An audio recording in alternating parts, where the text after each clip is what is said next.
Doncs la pel·lícula es va acabar el juny de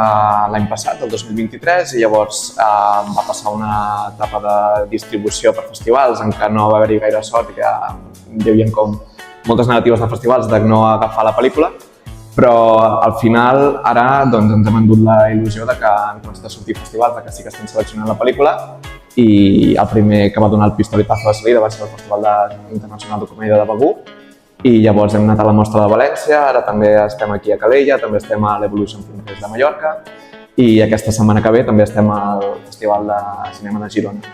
I van responent més festivals, o sigui que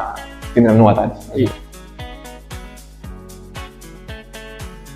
Bé, molt bé, la pel·lícula és ben rebuda, la gent li agrada, sobretot perquè és una pel·lícula molt fresca, molt fàcil de veure, molt lleugera. Llavors a la gent això li agrada molt el to que té, també hi ha aquest punt de comèdia, també toca, és a dir, és una dramèdia, barreja molt la comèdia amb el drama. Llavors a la gent doncs, també surt una mica commogut perquè al final la història té aquest final dramàtic, no? I a la gent això doncs, surt amb aquesta sensació de dir hòstia, m'ho he passat molt bé, malgrat que evidentment doncs, hi ha punts molt emotius que ha commogut el públic. No, és a dir, no perquè no ho vulgui explicar, sinó perquè no hi ha res. És a dir, jo vaig fer un curtmetratge el 2019 i el 2022 ja estava fent aquest llargmetratge. Llavors, ara mateix tinc un punt de dir no vull ni em ve de gust pensar en una altra història perquè estic una mica assaborint aquest procés, no? Que és molt xulo d'anar a festivals i compartir la pel·lícula i tal, i ara mateix només estic en aquest punt i no estic pensant en cap altra història. El que més m'ha costat és a dir, el que costa més de fer un projecte tan petit com aquest és, primer de tot, posar-te en contacte amb gent de l'equip, tant tècnic com artístic, i comentar que aquesta pel·lícula no serà remunerada, és a dir, no hi haurà salaris a pagar. Això és el més dur, això crec que és el tràngol més difícil perquè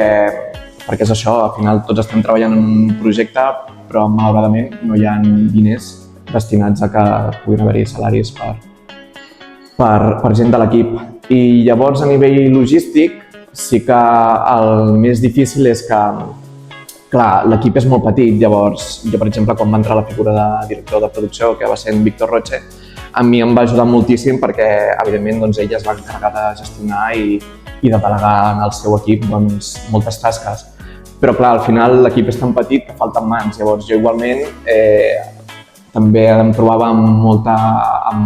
molta feina fora del que és el